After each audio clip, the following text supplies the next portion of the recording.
Welcome back to Full Circle, fellow druids. I want to talk today. I had the privilege to play in a local steamroller over the weekend. We had, I think, 11 players, so sort of functionally 12 when you look at it. It went 4 rounds, and I just briefly want to go over what happened in the tournament, just quick run through. I would especially like, after this episode, for the folks that watch it, or if you don't, actually, that'd be interesting too. Let me know what you think of this type of report. It's going to be probably pretty brief. I'm going to try to go pretty brief. I'm going to sort of focus on important things, things that I learned, things that I took away. I don't necessarily want to get into all, in depth into, a ton into the game. The purpose of this is not to like over critique my opponents or anything like that. So, anyway, so I've been playing my list pair that I had from ATC. So it's Kruger 2 in the Bones of Ouroboros, Una 2, and Devourer's Host with the Wolf Riders. And like I said, we had I think 11 players. There was a predominant amount of Grimkin and Signar, as I recall, that was at the event. Round 1, I got paired into a fella that I had not yet met named James. He was a Grimkin player. He had, I believe, King of Nothing and the Child. And we were playing Breakdown. And to share some of my thought process, I most of the time prefer to play Una 2 into Grimkin. And that's part of the reason that I continue to have the Tharn Bloodweaver, the Tharn Ravager Shaman in the list, is to make sure that I have magic weapons so that I can kill Gremlin Swarms with anything in the list. If I could, I would put a Moonhound in that list in addition to everything else that's going on, so also known as I don't have space to do that. But to remove stealth from those things so Una could just snipe them out, but it doesn't really synergize with enough of the rest of the list. I don't think it's worth it for just that one case. However, so I like that is one of the reasons I like the Shaman, and then of course the E-Leaps, and I mean it's just an overall strong piece. So anyways, that's one of the things I really do like playing into that list. And sorry, I lost my train there a little bit. So when I looked at his list, I was a little bit worried about the King of Nothing, actually, because I haven't really played into him. I think he's the only one I haven't really played into. But his Trump Arcana that does all the damage to models, I'm pretty sure is actually much better than people give credit for. And I was a little bit worried about how my Wolf Riders and things would hold up to that. But it didn't end up mattering. He chose the Child. In general, I like Una into the Child. You have to be very aware of abuse and the fact that she can make Skin and Bones go, I think they're 5. They threaten 10 to start with. That takes it up to 12. And I don't think they have any other way to go any farther than that. But 12 inches is basically like the equivalent of what you're getting out of your feature. And so it's you have to be somewhat cagey. However, it's significantly shorter than where your Wolf Riders go. And in general, you can kill them with Wolf Riders. So they also, if you space correctly, you don't need as many Griffins to kill their stuff as they need models to kill yours. So that's always been one of the strengths of Una's list, right? Is when a Scarsfield's Griffin can basically hit at the same effectiveness as a heavy war beast, but at roughly, but at 8 points, you're gonna be able to win some of those attrition games. I won the die roll, so a lot of talk has been given to going second, and I am finding more and more and more that those days are over. I think going first is still amazingly strong, but I do think going second has some places where it has a strength, and you're getting different benefits if you can leverage them. But for me, for my list, and especially for Una, if Una can go first, she does almost 100% of the time. My Wolf Riders go screaming across the table. They get into the circle zones. My battle group gets into the rectangle zone, and he's way on his back foot.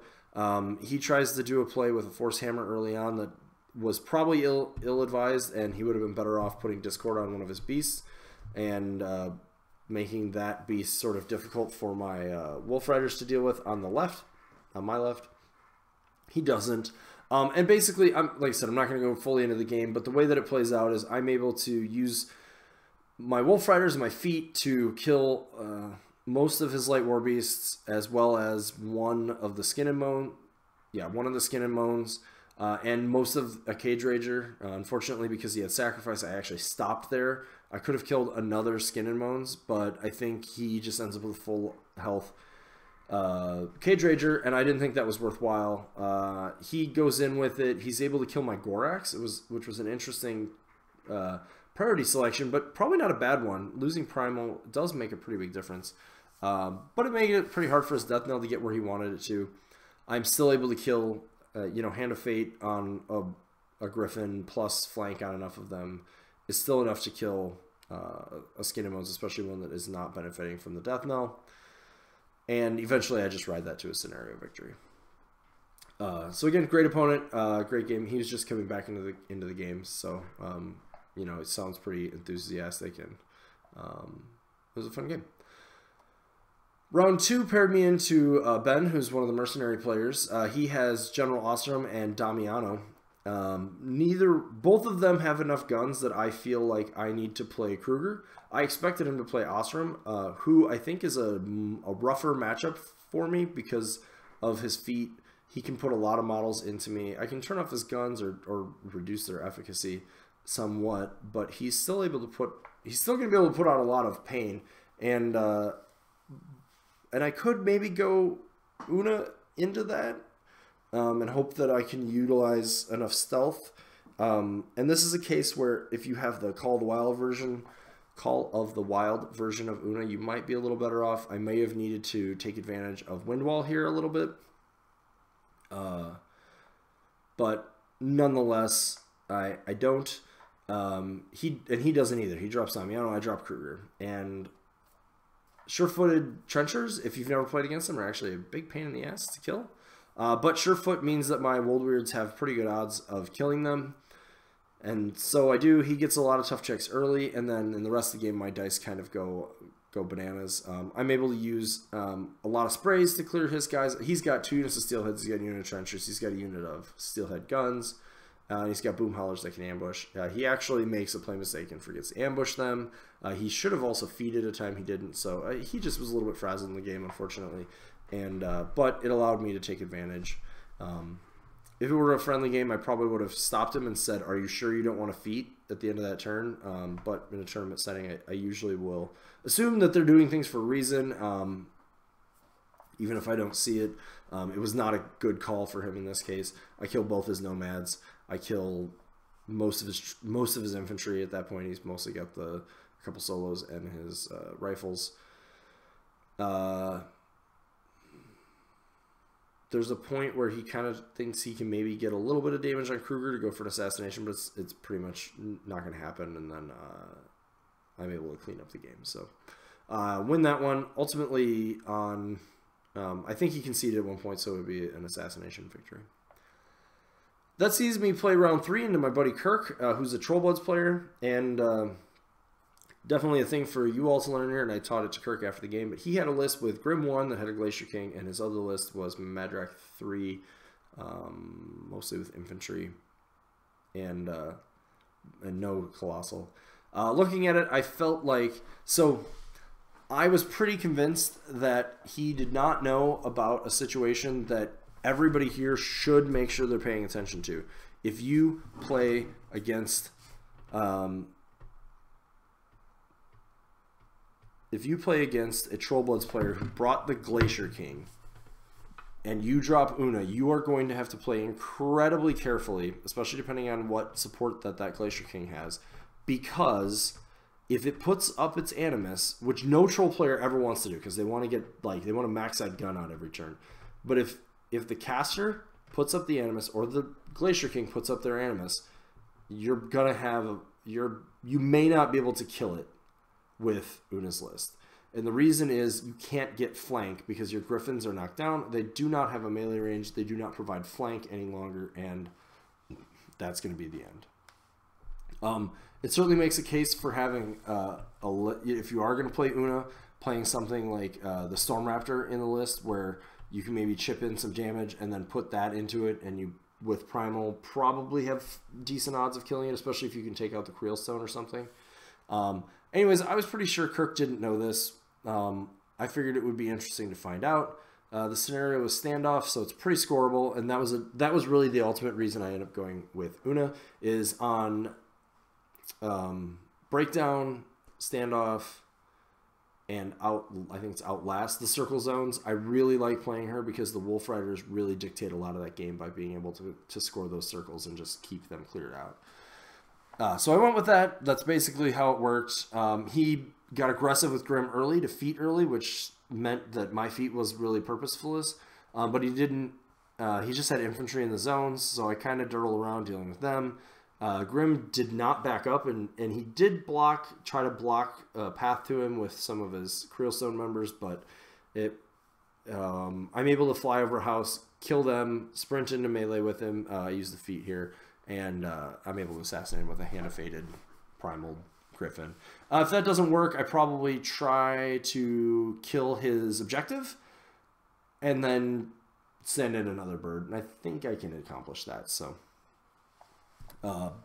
as it was, I think I could have bought one more attack. He had 2 transfers.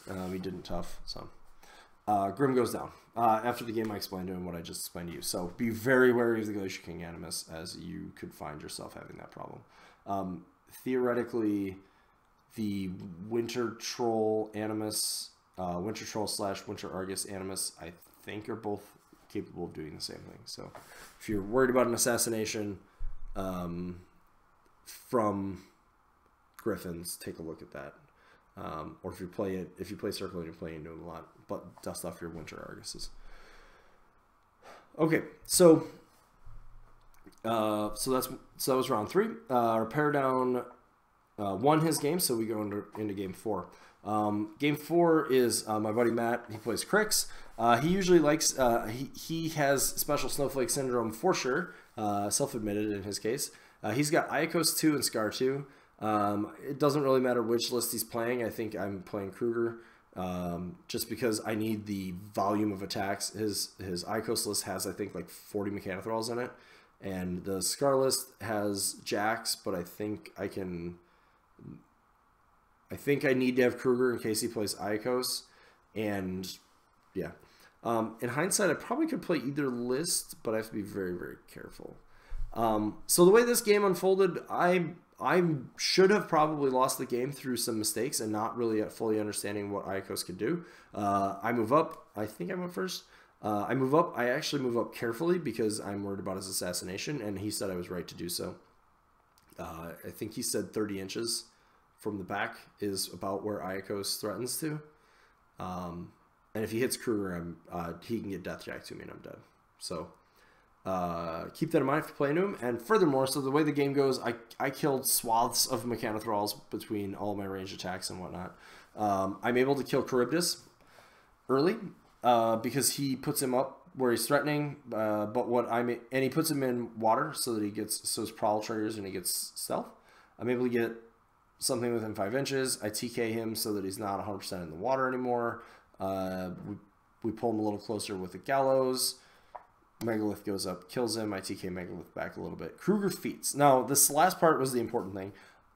We talked about it after the game. There were about 3 different mistakes here that I made. One of them was Kruger ended up camping 3 because I think he cast 2 TKs. He TK'd himself and Megalith back. Huge mistakes. And the biggest thing is there was a number of things I could have done to ensure that I don't lose, but I did not read Iacos' card, which was a dumb mistake. I did not fully understand what he could do. Iacos, on his even feated on, Iacos gets +3 speed from his feat, which negates and still adds a speed after he applies my feat. So he can advance, let's see, he's speed 6 normally, he would go up to 9. So he can advance 7, jump 5, and then he throws Harpoon 6. And drag. And that means that there's a number of things I could do. I could have just positioned better and had Kruger back farther. I could have cast the Animus of the Wild Growth Animus, which doesn't allow me to be dragged. I could have cast Windstorm, and I could have just positioned the rest of my army so that the number of things he had to kill to get to me was just asinine. And I don't do any of those things, and he looks and he's basically decided that he's got me, and he has to go for it because he's so far down. He's lost his heavies. He feels like he's got to go for this. He puts puppet strings on Iacos. Iacos does what I described. He was able to create a path to Kruger. He throws the harpoon. That's his harpoon is Brat 5 though, so he needs a 10 on 3 dice, and he fails to get it twice, and so I win the game. If that doesn't happen, the likelihood of Deathjack not killing me is extremely low. He hits on 7s, I believe, and is POW 18. He's going to get 7 attacks. So, transfers or not, I think I'm dead. He misses it. I live. I learn a few things here. If I had cast Windstorm, the range on Iacos' harpoon would have been 1, therefore irrelevant. If I cast the Wild Growth Animus, Kruger can't be pushed, which is what a drag is. Still a push. It's just a push toward a model. Can't be killed. If I stay back far enough, I'm just out of range of that. And that was something I could have measured and I could have known. And I didn't need defeat, as he pointed out to me. Like, maybe Deathjack goes in on one of my heavies, like Megalith. I should be able to kill Deathjack in reprisal, and then he doesn't really have... He's got his Mechanothralls against sprays for days. So, great seeing that from my opponent, Matt. It was a good game. I know he was a little frustrated. Not, you know, that Puppet Strings 10 not coming up both times really just... That's just rough, man. So, you know, I think he really deserved probably to win that game.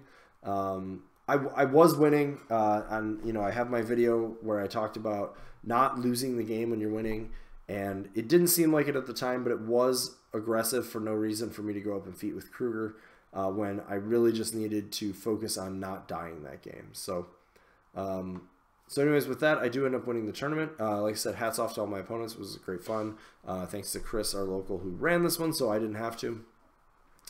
And yeah, so that was my tournament. So hopefully you guys enjoyed this. If there's more you want from this, I think the bigger the tournament, the more detail I will go into in games, perhaps. But for a local tournament, I don't want to get too deep into it, right? Because local tournaments, you know, your opponents compared to like the national meta are going to be very much more varied, and the type of lists and whatnot. So anyways, I'd like to, as always, thank everybody for watching. If you enjoyed the show, feel free to hit the subscribe button, as well as share us out there on social media. If you have any follow-ups to this, feel free to post them in the on the video or in any of the groups that will linked into the chat or into the show notes. So again, thanks for watching, and we'll